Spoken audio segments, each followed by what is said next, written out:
shortest route algorithm, ano pa rin siya, network model. So, lalagay ko lang yung mga value ng haba each row.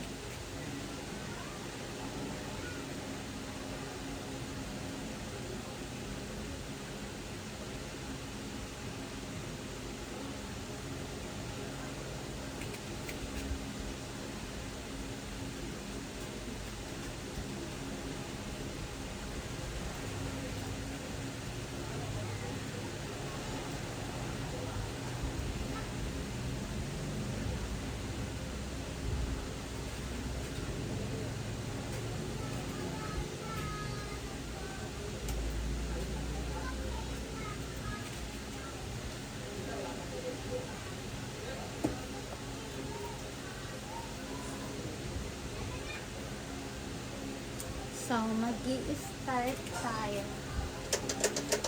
Mag-i-start po tayo sa letter A. Kung ano yung mga connected kay letter A. We have A to B equals to 5. And A to D is equals to 5. And A to C is equals to 3. So, pipiliin po natin kung sino yung may minimum value, which is A to C. Dudugtong na natin siya. Asan yung red pen?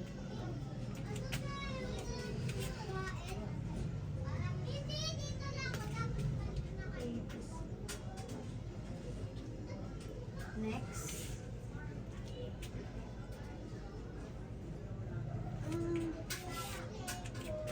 Ang sunod naman natin gagawin is yung mga connected kay C. Pero, idadaan pa rin natin sila, isasama pa rin natin sila, ibabalik pa rin natin sila kasi hindi pa naman sila nako-connect.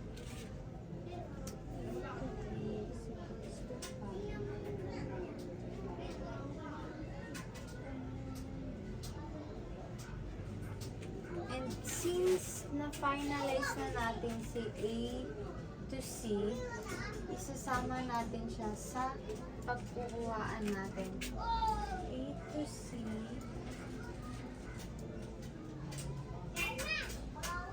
to ACE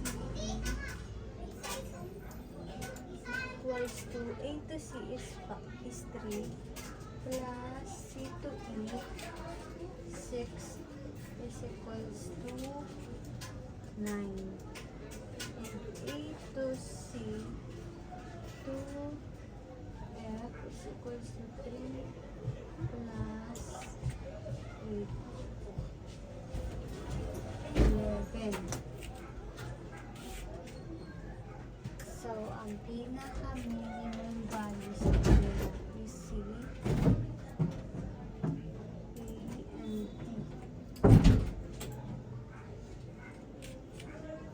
Next, A, and D. A to D.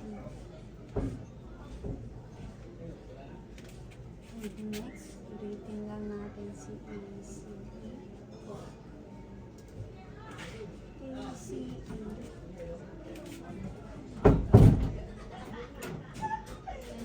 equals to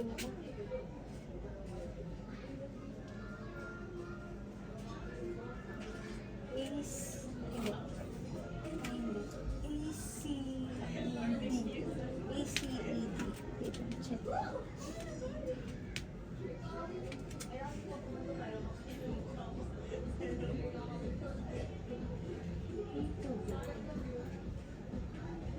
Six pala to sa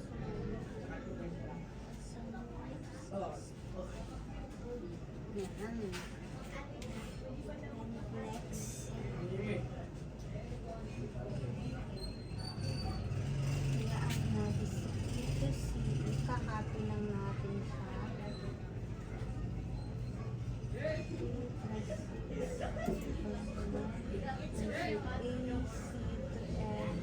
F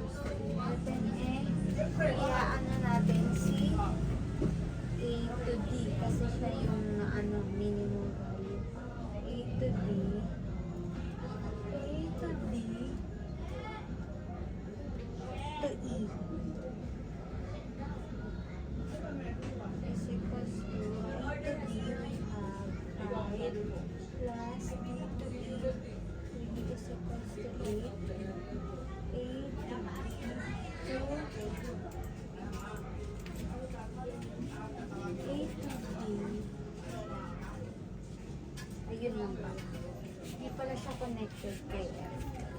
Ang pinaka-minimum is si ADE. Next. Tayo. Isama ulit natin si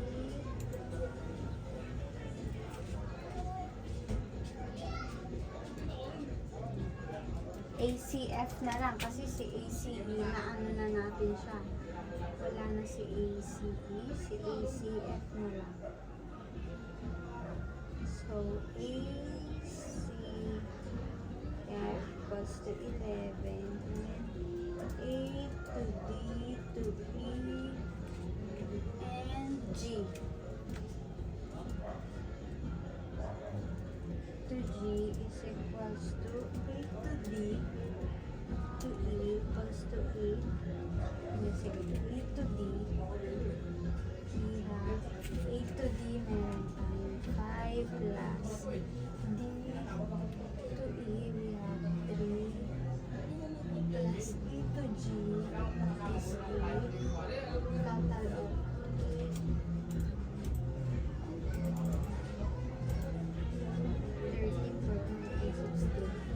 16.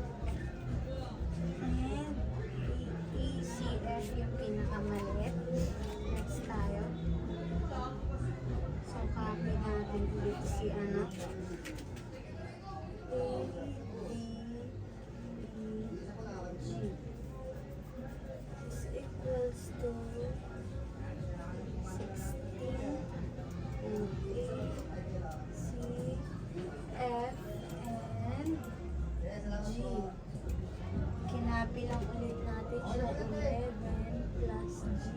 F to G. 8 is equals to 19. And ang minimum is 16. You can see guys, napuntahan na natin si G. ACF. Hindi ko pala nalingan si CF. And si ADE. AD. Tsaka si E.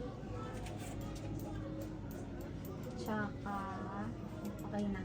Bali, 1, 2, 3, 4, 5. 1, 2, 3, 4, 5. Alright. So, ang ating final critical is A to D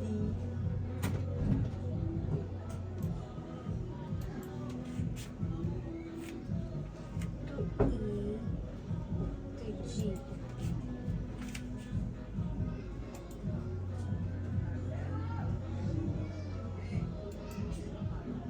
And ito yung final na ano natin. And ang final natin nasa is 60. That is from Albert.